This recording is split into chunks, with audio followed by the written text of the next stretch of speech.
కాబట్టి మీ ద్వారా సభకు సమర్పించండి. నువ్వు గాయం మీద రాసుకొని చెప్పొద్దు అట్లా. నాయి కూడా పెద్దగా ఏం లేవు సార్. పిటిషన్స్ 2+3 ఉన్నాయి సార్. అయ్యా 2+3 ఉన్నాయి సార్ పిటిషన్స్. బిత్తి వచ్చిందా నీకు సార్? ఇక ఆశ్రమ పాఠశాలలో పనిచేస్తున్నటువంటి ఏదైనా హెడ్ చదవండి పిటిషన్. అంతే సార్, అంతే సార్. ఆశ్రమ పాఠశాలలో పనిచేస్తున్నటువంటి 339 మంది అవుట్ సోర్సింగ్ అకాడమిక్ ఇన్స్ట్రక్టర్లను కాంట్రాక్ట్ రెసిడెన్షియల్ టీచర్లుగా గుర్తించి ఆ సిఆర్టీల హానరోరియం ఇవ్వాలని చెప్పి వాళ్ళు రిక్వెస్ట్ చేసినారు సార్. తమరు ప్రభుత్వానికి పంపించాల్సింది తమకు తెలియజేసుకుంటున్నాను సార్. అలాగే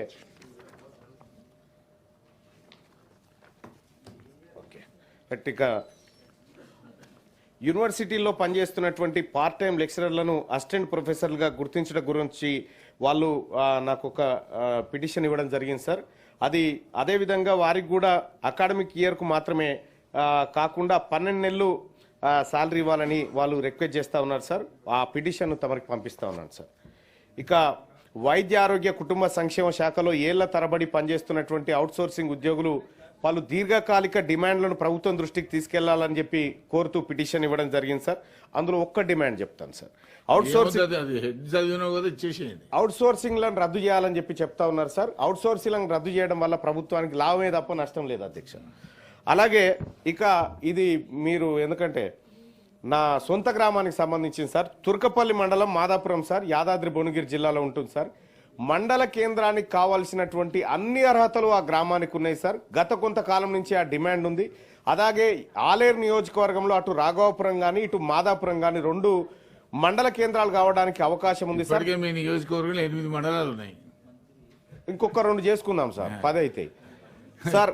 ఎందుకంటే మాదాపురం గ్రామంలో మండలం చేస్తే మేమంతా అందులో పార్ట్ అవుతామని చెప్పి దాదాపు 15 గ్రామాల సర్పంచులు లెటర్లు ఇచ్చినారు సార్. దీనికోసం దయచేసి రాష్ట్ర ప్రభుత్వం తుర్కపల్లి మండలంలోని మాదాపురాన్ని మేజర్ గ్రామ పంచాయతీని మండల కేంద్రంగా చేయాలని చెప్పి గ్రామస్తులంతా పిటిషన్ ఇవ్వడం జరిగింది సార్. అయిపోయినాయి కదా. అంతే నెక్స్ట్ కలకుండ కవిత గారు. ధన్యవాదాలు సార్. ఇట్లా తమరు బల్క్ గా పిటిషన్స్ ఇవ్వడానికి అవకాశం ఇస్తే బోల్డ్ అని తీసుకొని వస్తాం సార్. ఇదే లాస్ట్ మళ్ళీ ఎవరైనా ఒకటే పిటిషన్ ఇవ్వాలి. అధ్యక్ష ధన్యవాదాలు అధ్యక్ష, తమరు అవకాశం ఇచ్చినందుకు. తెలంగాణ ఐకేపీ విఓఏల ఉద్యోగుల సంఘం నుంచి వచ్చినటువంటి పిటిషన్ను తమరి ద్వారా ప్రభుత్వానికి ఇస్తా ఉన్నాను అధ్యక్ష. మనందరికీ తెలుసు అధ్యక్ష, వారు చాలా ప్రముఖమైనటువంటి పాత్ర పోషిస్తారు. నిత్యము మహిళా సంఘాలను ఏర్పాటు చేస్తూ వారందరికీ పొదుపు అలవాట్లు చేస్తూ అట్లానే బ్యాంకు ద్వారా రుణాలను ఇప్పిస్తూ మళ్ళీ వాటిని చెల్లించడానికి అవకాశాలు అన్ని చేస్తూ చాలా కీలక పాత్ర పోషిస్తారు సార్. అయితే మన రాష్ట్రంలో 43,568 సంఘాలు ఉన్నాయి సార్. అందులో 46,67,000 మంది వరకు సభ్యులు ఉన్నారు సార్. వీరికి 18,000 మంది విఓఎల్ సేవలు అందిస్తూ ఉన్నారు సార్. విలేజ్ ఆర్గనైజేషన్ అసిస్టెంట్లు వీళ్ళు. గత ప్రభుత్వం వీళ్ళని గుర్తించి సార్ 2017లో ఒకసారి జీతాలు పెంచినాం సార్. తర్వాత పిఆర్సీలో కూడా వాళ్ళని యాడ్ చేసి 30% జీతాలు పెంచినాము. మళ్ళీ ఇప్పుడు 2023లో కూడా మళ్ళీ ఒకసారి వారికి జీతాలు పెంచడం జరిగింది సార్. అయితే ఇక్కడ వీరు ప్రత్యేకించి రిక్వెస్ట్ చేసింది ఏంటంటే చాలా పనిభారం పెరిగింది, సమీక్షల పేర్లతో మీటింగ్ల పేర్లతో పొద్దంతా కూడా మరి ఇదే పని అవుతుంది. కాబట్టి ఇప్పుడు వచ్చినటువంటి ప్రభుత్వం వారికి ప్రామిస్ చేసింది సార్. ఏమనంటే 26,000 జీతం పెంచుతామని ప్రామిస్ చేశారు. ఆ 26,000 జీతం పెంచవలసిందిగా కోరుతా ఉన్నాం సార్.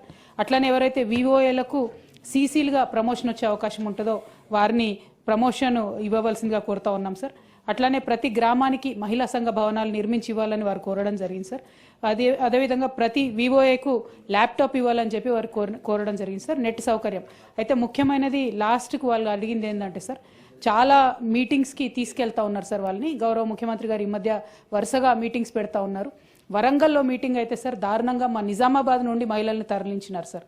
తరలిచ్చినారు కానీ వారికి కనీస సౌకర్యాలు ఫుడ్ కానీ మజ్జిగ కానీ మంచినీళ్ళు కానీ లేకపోతే మళ్ళీ మీటింగ్స్ అన్ని సాయంత్రం అవుతున్నాయి సార్.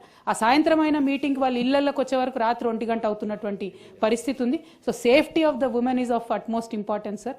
మీరు మహిళల్ని ఒక జిల్లా నుండి ఇంకో జిల్లాకు తరలిస్తే, మొన్న పెద్దపల్లిలో జరిగినటువంటి మీటింగ్కి వేములవాడల నుంచి మహిళల్ని తరలిస్తే అధ్యక్ష, అందులో ఒక మహిళ గాయపడింది. వాళ్ళ ఆమె నిమ్స్లో ఉన్నది సార్. అయితే స్థానిక శాసనసభ్యులు వారు మరి బెదిరించి మీరు ఎవరికి చెప్పొద్దు ఈ మాట అని చెప్తున్నట్టుగా తెలుస్తూ ఉంది సార్. సో అటువంటి బెదిరింపులకు మహిళలను ఇచ్చేయకుండా చేయమని మిమ్మల్ని కోరుతూ, మరి విఓఏ ఉద్యోగులకు ఏదైతే మీరు హామీ ఇచ్చారో అవన్నీ కూడా అమలు చేయాలని చెప్పి వారు ఇచ్చినటువంటి పిటిషన్ మీకు ఫార్వర్డ్ చేస్తా ఉన్నాను సార్. ఓకే. వాయిదా ప్రతిపాదన శ్రీ మధుసూనాచారి గారు, ప్రతిపక్ష నాయకులు సిరికొండ గారు